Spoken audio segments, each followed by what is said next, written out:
I'm Andy. I'm Melissa. And I'm Jack. And together we're working towards our goal of becoming a full-time sailing, cruising family. For the last 2 years we've been restoring our Steel Pilothouse sailing yacht and rebuilding it for the three of us to live on. But now I'm pregnant, it looks like the boat will eventually be too small. So we started looking for a slightly bigger boat, more suited to a family of 4. And we took on this amazing Bowman 46 yawl, which has plenty of room for all of us.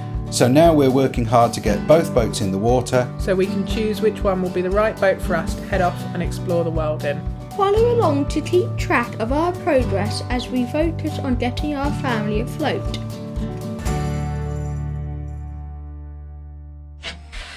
Evening all. We normally start our episodes with saying morning everybody, but evening all. It's pitch black and I'm on the boat by myself and it's freezing cold. I've just arrived here.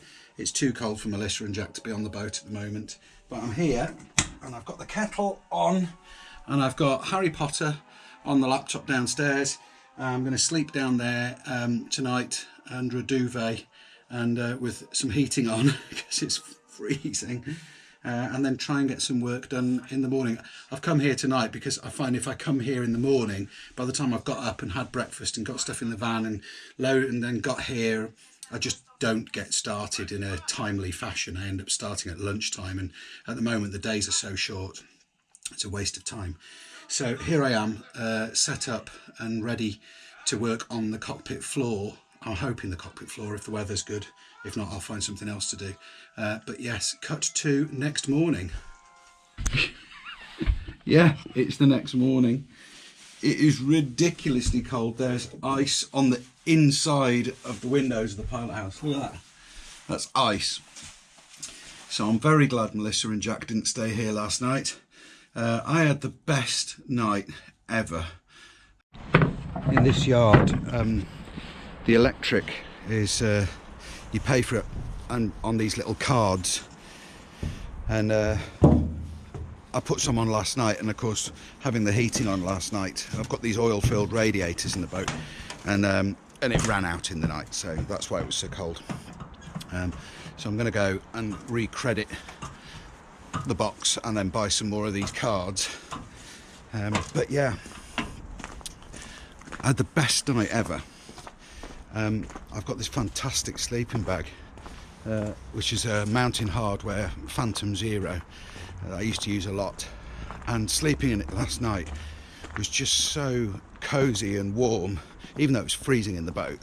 This thing's designed for like minus 30 degrees and what have you, so it's a really warm sleeping bag, and I just found it really kind of cathartic, I suppose. I don't know what the word is, but it was just really, really cool sleeping in this. Oh, is that going to work? There we go. We've got some power back on now, and I'm going to go and buy some more. I'll get on with some work in a bit.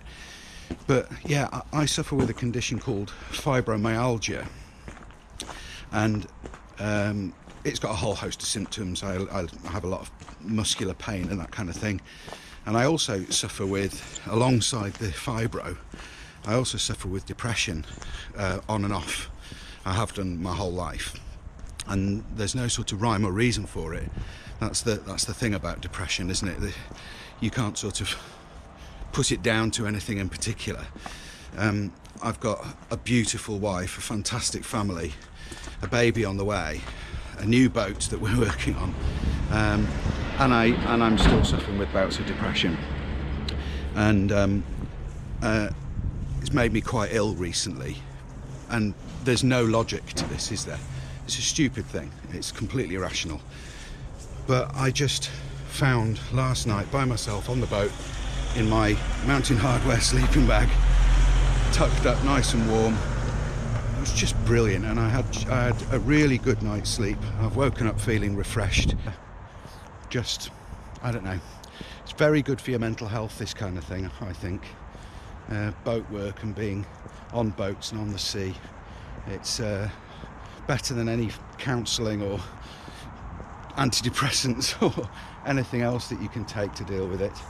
So yeah, my heart goes out to anybody that does deal with depression, and all I can say is, for me, get on your boat. It's the biggest cure. The propane stove won't light because I've got propane, not butane. I think that's why. Somebody can correct me if I'm wrong. But look at this. This is my water, and it's all. Fortunately, I've got some electric now, so I can boil the kettle to make some tea and coffee. But that is frozen solid lumps of ice in there, and that's inside the boat. Breakfasted up, and the plan today is to tackle the cockpit floor, possibly the bathing platform as well. I'm going to have to remove the steering pedestal to do that, because as many of you pointed out, I didn't paint under that or seal it when I fitted it. We were just fitting it to make sure it worked, and it does. So I can take that back off first. Well, I don't know how far I'm going to get with this because it is bitter cold. So let's get the steering pedals off first and see where we go from there. Only trouble, the cockpit floor is literally like an ice rink.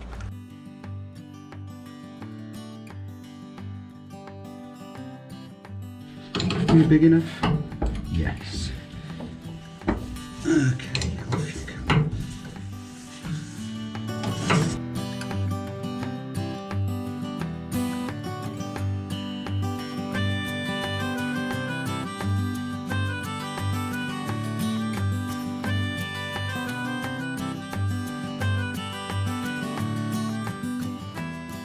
Hanging upside down in an awkward position. Feel like Magnus Mitbo. Can I get a hand jam in there? I know, that'd be Pete, wouldn't it?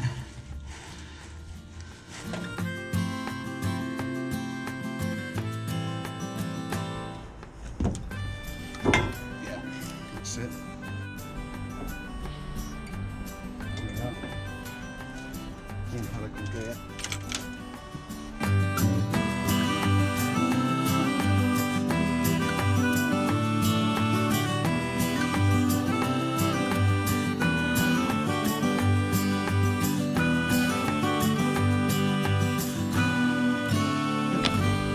This now comes on. Lovely. Put the kettle on to make a cup of tea, partly to defrost the thin layer of ice that's on the cockpit floor. The sun's out now, so with some hot water on it, if I sweep it off and dry it, it should evaporate quite quickly, and it's actually not too cold now. I think it's probably about 6 or 8 degrees. So I hope you're ready for a bit of traditional sailing melody time-lapse. The cockpit floor all needs prepping. There's a load of old filler and let me turn around. There's a load of old filler and fairing on the cockpit floor, because in the old boat, the way it was, there were tubes for the cockpit drains, so they'd faired and filled the cockpit floor up to the level of those tubes so that it drained out. Ours doesn't, ours just drains straight out the back. So I need to chip down that fairing. I'd rather not sand it off because it'll create a massive amount of dust, so I'm going to see if I can chisel it off.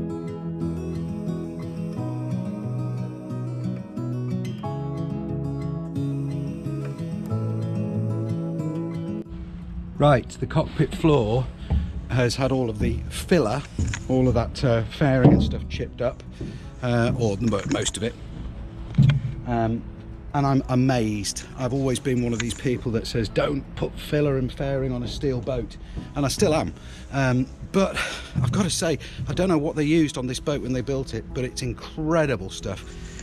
All there is under the old filler is the old coal tar black epoxy. It's incredible. There isn't a speck of rust under there.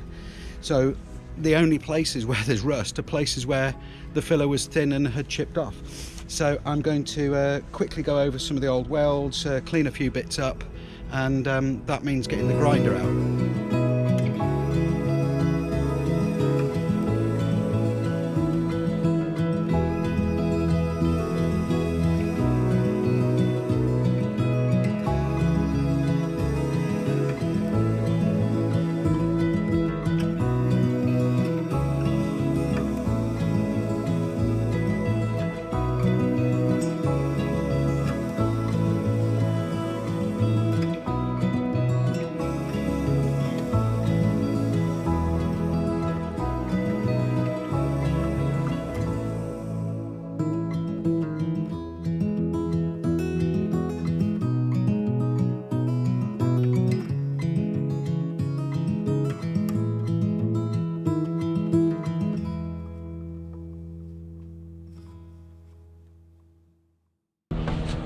I couldn't find a proper mask, so I'm using one of these kind of COVID masks.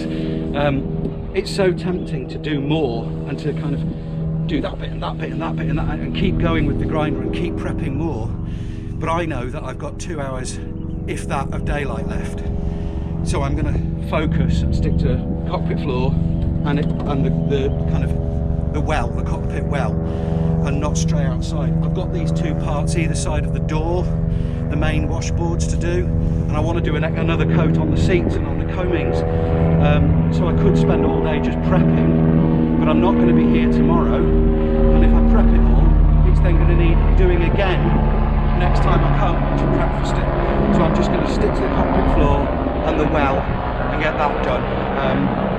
So yeah, it's a little bit frustrating because my whole mind is saying to me, prep more, and but the logical part of my brain is saying, stay focused, stay focused.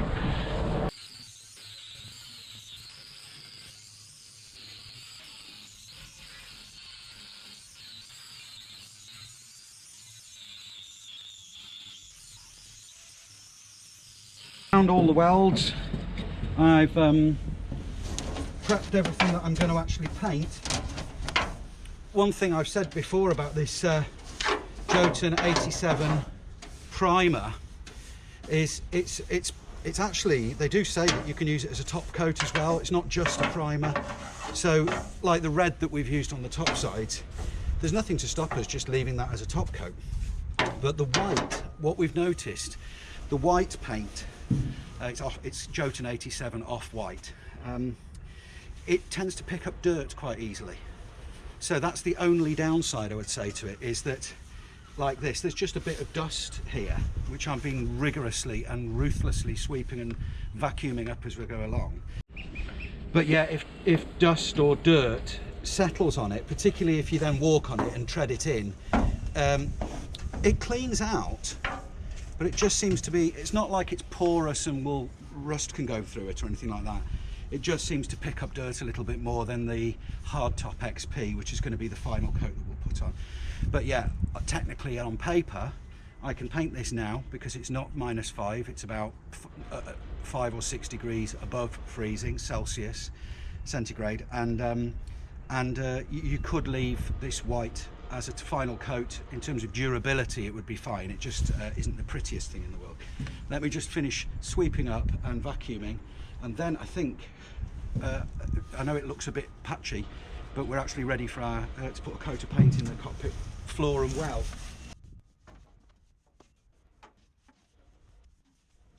Right, I've got the selfie stick. I've just come over to use the loo and wash my hands, wash my face, and a breath of fresh air before I start painting. I'm ready to paint out the cockpit well. Yippee-yay. Before I do, I just wanted to say thank you so much to our new patrons. Somebody called LNM0000, that's an interesting one. Claude Malieu, Grant Solberg, Deborah Taylor, Brian Mickenfelder, Max L, Steve, Dean Eyre, Jeffrey Duckworth, Stephen Faller, Alan Harrison, Sarah Jane Pedley, and then Ian Firth Clark. I think Ian's been a patron for a while. So those are our new patrons. Thanks so much, guys. Somebody messaged me the other day saying that they wanted to help us out and donate towards the project and what have you, but they were reluctant to become a patron because they didn't want to give every week or whatever. But I don't know if you know, but there's actually limits. You can set your own limits. So the lowest tier that we have, I think, is $3 per creation. So, but you can set yourself that you want to give, I don't know, only give that once per month or twice per month. I think you can set that up yourself, so you can have a maximum that you donate if you want to do it that way. And then the other way that you can do it, if you wish to, is through Ko-fi, which is spelled K-O-F-I, and you can find the link in the description, or you can do it just through PayPal, and the links to do that are in the description. And the people who have given us through Ko-fi lately are Jill, thank you very much indeed, Steve Schmidt, RB14, Paul Rust, Niek, Coffee supporter, so you can remain anonymous, Kathleen Connors. Hi Kathleen, you're so loyal. Kathleen's one of our regular people, just lovely. Justin Fun, and another coffee supporter, and Sooty Davis, Scott Sorby, regular commenter on the channel, you'll see his comments a lot, Sailing Valerie, Antoine Champeau, Mike, and another coffee supporter, and Vince 56, and Sailing Valerie, and Ian from Blackpool. Thank you for your amazing help. So I'll just say this again, we never ask anybody to give towards this, but some people feel like they want to help us out with a couple of quid here or there, and it's so appreciated. You can't believe, I mean, even something like what I've done today, the flap discs that I've used, there's probably 30 quid's worth of flap discs, and it all adds up. So it really is appreciated, and we can't thank you enough to all of our patrons and our coffee supporters and our PayPal supporters. And if you did want to do that, the link is in the description. And now back to painting.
go, it's dark. Well, it's too dark to carry on, but it's still above -5. I think it's probably about 0, maybe -1. So this really is putting the paint to the test. I think it looks fine. Remember, this is just the first coat of primer on the cockpit floor, and now we've got paint more or less everywhere. There's just around this door to do now. We're now in a position where we can start thinking about top coat, but that's to come in Sailing Melody further down the line. Next week I think we're going to do an episode all about our new boat, the Bowman 46. So that should be quite interesting. Thanks for sticking with me this episode. Wasn't a lot going on, just painting out a cockpit, but just plodding along with getting this boat ready to go in the water. For now, thanks again for your support, thanks for your likes, thanks for your comments. As I said earlier, thanks to everybody that's helped us out in any way at all. And see you next week. Bye.